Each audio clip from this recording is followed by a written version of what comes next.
Bab 115, Menantuku yang baik. Pada siang hari berikutnya, ibu mertua Mulan Rantai khusus memasak sendiri dan memasak meja besar piring untuk menghibur menantu tercintanya.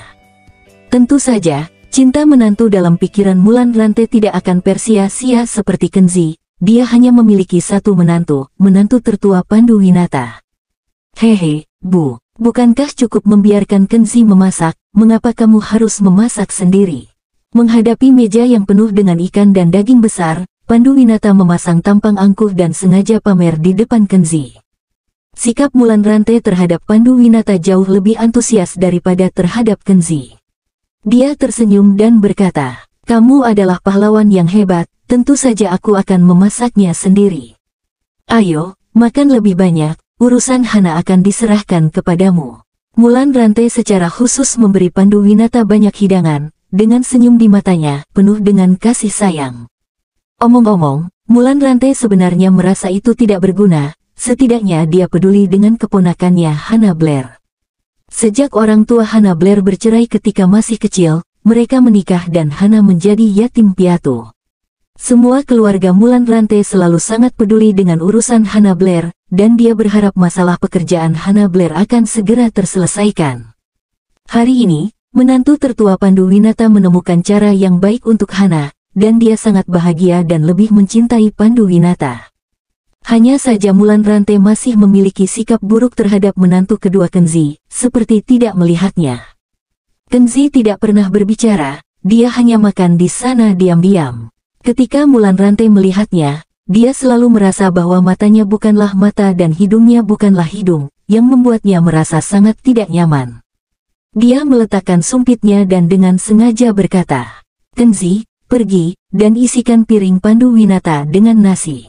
Sebenarnya ada cukup banyak nasi di mangkuk Pandu Winata, tetapi setelah mendengar apa yang dikatakan ibu mertuanya, dia dengan cepat mengambil mangkuknya kemudian menyerahkan mangkuk nasinya kepada Kenzi tanpa senyum. "Pergi, jalankan tugas untukku."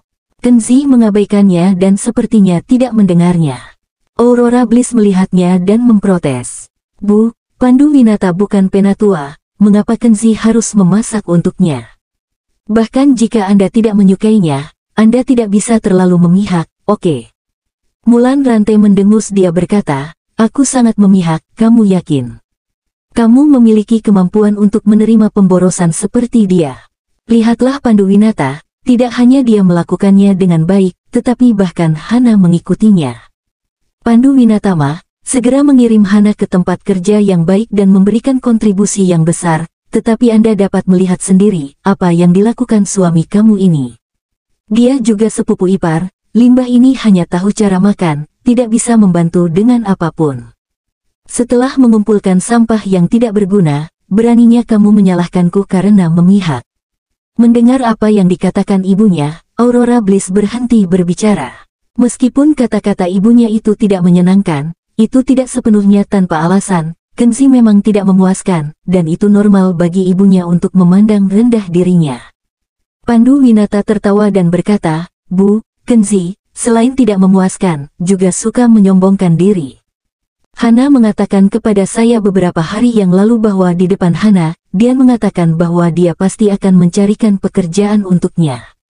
Aku sedang berpikir pada saat itu, Kenzi benar-benar berkulit tebal, dia bahkan tidak bisa mengurus dirinya sendiri, dan dia berani menyombongkan diri di depan Hana, bahkan aku saudara ipar merasa malu."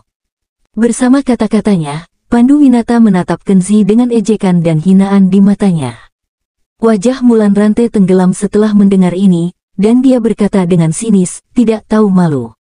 Jika sampah ini dapat menemukan pekerjaan untuk Hana, aku akan memakan meja ini." Kenzi mengangguk setelah mendengar ini. "Oke, ingat kata barusan. Jika aku mampu, jangan lupa makan mejanya." "Apanya yang mampu?" Mulan Rantai menjadi marah. "Beraninya kamu berbicara kembali kepadaku meski kamu brengsek seperti itu." Dia bahkan lebih marah, karena Kenzi tidak mendengarkan suaranya sama sekali. Dia meletakkan piring dan naik ke atas sendiri. "Sampah. Dasar sampah tak tahu malu." Mulan Rantai memelototi punggungnya, masih tidak puas di sana. Orang di seluruh meja, Renal Bliss, Aurora Bliss, Hana Blair, semua tahu apa karakter Mulan Rante, jadi mereka tidak mengatakan sepatah kata pun. Hanya Pandu Winata yang berpuas diri di sana, dengan senyum senang di wajahnya.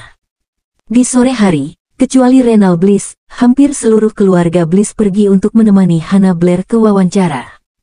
Mulan Rante sangat mementingkan kesempatan wawancara ini untuk keponakannya, jadi dia secara pribadi memimpin tim dan menyemangati Hannah Blair untuk datang ke tempat kejadian. Awalnya, Kenzi tidak berniat untuk pergi, tetapi Aurora Bliss dan Hannah Blair sama-sama berharap dia akan mengikuti, jadi dia harus dengan enggan dan mengikuti. Klub Sastra dan Seni Mediclassic PAM adalah lembaga sekunder yang didanai oleh perusahaan farmasi Mediclassic PAM. Faktanya, sebagai ketua perusahaan farmasi Mediclassic PAM, secara logis, ia juga harus menyapa orang yang bertanggung jawab atas klub dan menyemangati bawahan. Lagi pula, jika dia ingin menyelesaikan pekerjaan untuk Hannah Blair, dia tidak bisa bersembunyi di balik layar sepanjang waktu dan tidak pernah muncul. Sekelompok orang datang ke gedung kebudayaan pemuda. Sudah ada banyak orang di luar ruang wawancara. Mereka semua adalah pria dan wanita sastra yang datang untuk wawancara di sini. Mereka semua memiliki tujuan yang sama dengan Hannah Blair, dan berharap menjadi anggota dari klub sastra yang cukup dikenal ini. Mulan Rante memandang kerumunan dan berkata dengan cemas, "Pandu Winata, mengapa begitu banyak orang bersaing di sini?" Pandu Winata berkata dengan tidak setuju. "Bu, apakah Anda tahu seberapa populer klub sastra dan seni Mediclassic PAM? Di seluruh area Wakanda, selama itu adalah pertunjukan komersial skala besar, klub sastra dan seni Mediclassic PAM akan diundang. Jika kamu bisa menjadi aktor resmi di klub seni Mediclassic PAM, bahkan aktor tingkat terendah, penghasilan bulananmu tidak akan kurang dari 30.000. Mulan Rante tidak bisa menahan diri untuk tidak menggigit lidahnya, dan mendapatkan 30.000 segera setelah dia masuk pekerjaan yang bagus. Hannah Blair sangat senang. "Bagus sekali, saya merasa sepertinya saya menyukai klub ini. Saya harus memberikan usaha penuh untuk semua kekuatan saya, lulus uji coba, dan lulus wawancara dengan lancar." Mulan Rante menyetujuinya, merasa percaya diri. Dia menarik Pandu Winata ke samping dan bertanya dengan suara rendah. "Pandu Winata, apakah temanmu bisa diandalkan?" Pandu Winata tertawa puas. "Bu, jangan khawatir. Salihu, dia adalah direktur personalia klub. Melihat wajahku, Direktur Salihu telah menerima amplop merah, jadi bagaimana mungkin dia tidak mengatur agar Hana diterima bekerja?"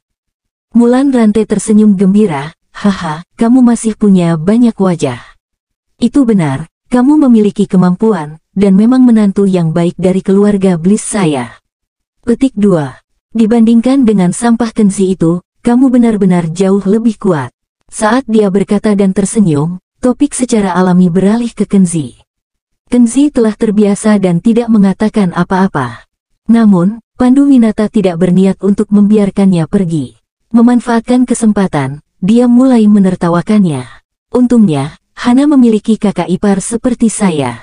Jika Anda mengandalkan sampah seperti dia, Hana aku tidak akan pernah bisa bekerja." Mulan Rante menyesap kakinya setelah mendengar ini, menatap mata Kenzi, penuh dengan rasa jijik. Bab 116. Siapa yang tidak berani memberiku wajah?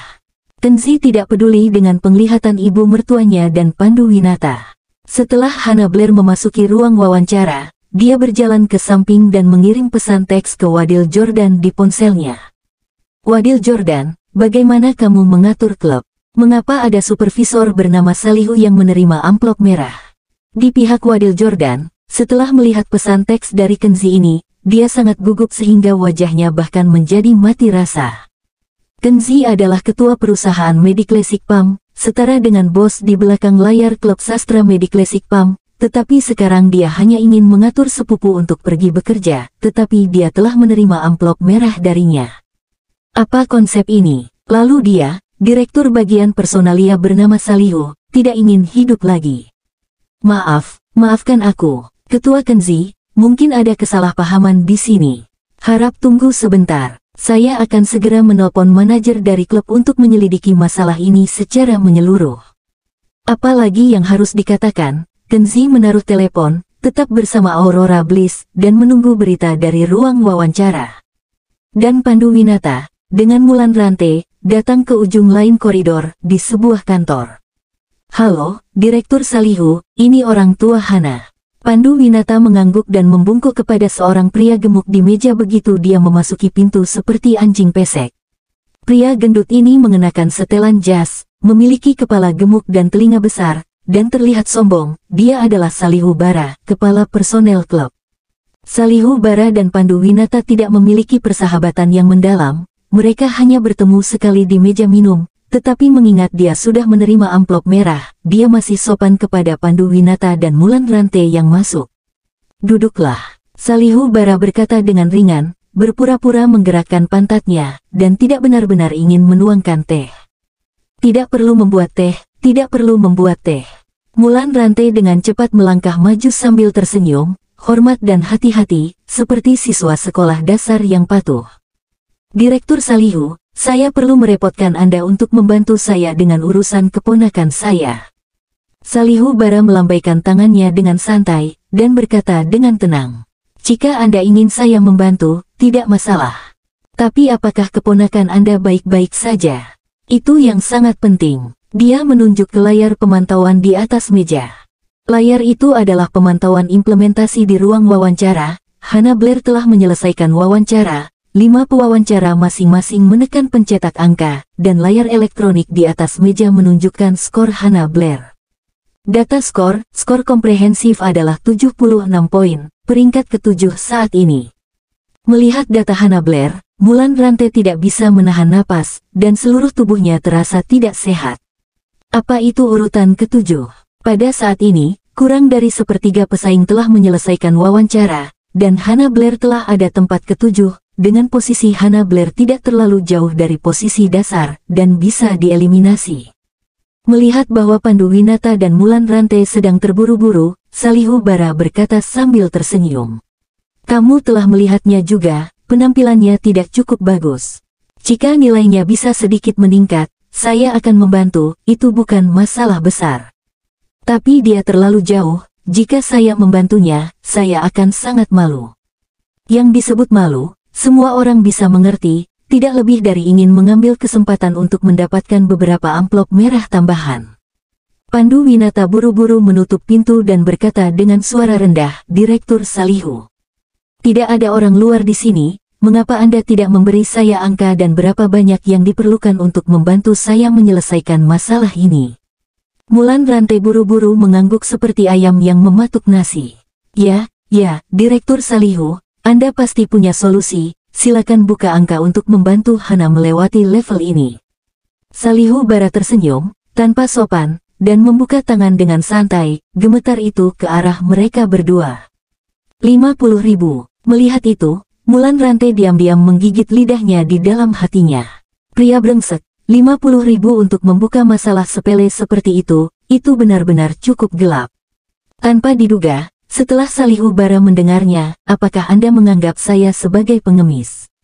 Mulan Rante berteriak, 50.000, dia tidak menerimanya, tetapi mencibir dan berkata, 50.000. "Direktur Salihu, bukankah angka ini terlalu banyak?" Mulan Rante bertanya dengan cemas. Salihu Bara tidak senang lagi, dan dia berkata dengan nada berduri, "Kamu sepertinya belum melihat dunia, kan? Bergabung dengan klub kami, lebih dari 30.000 per bulan, bonus akhir tahun lebih dari 100.000, dan pendapatan 500.000 di tahun pertama. Saya hanya mengambil pendapatan tahun pertama dia sekarang, menurut Anda itu banyak? Jika Anda pikir itu terlalu banyak, maka tidak ada yang perlu dibicarakan, cepatlah." Sikap Salihu Bara sangat kasar, memperlakukan Mulan Rante seolah-olah dia sedang memperlakukan seorang wanita tua yang jahat. Mulan Rante dimarahi untuk sementara waktu, dan dia tidak tahu harus berkata apa untuk waktu yang lama. Pada saat ini, Pandu Winata memiliki sesuatu untuk dilakukan, dan dia dengan cepat menemani wajahnya yang tersenyum dan berbicara tentang sanjungan. "Direktur Salihu, jangan marah, jika Anda memiliki sesuatu untuk dikatakan, bicaralah perlahan, tolong lihat wajah saya dan kurangi sedikit." Salihu Bara menyipitkan matanya dan berkata, "Lihat wajahmu, kamu punya wajah, jangan bicara padaku tentang wajah, jika tidak punya uang." Wajah Pandu Winata mulai kehilangan ekspresi, Dia benar-benar tidak menyangka Salihubara adalah orang seperti itu, tidak menunjukkan kasih sayang sama sekali. Direktur Salihu, bagaimanapun juga kita adalah teman, bukankah kita bisa memberikan wajah ini? Berhenti bicara, Salihu menghardik Pandu Winata. Salihubara terlalu malas untuk berbicara lagi, jadi dia bangkit dan berkata, "Jika kamu tidak merasa nyaman, keluarlah."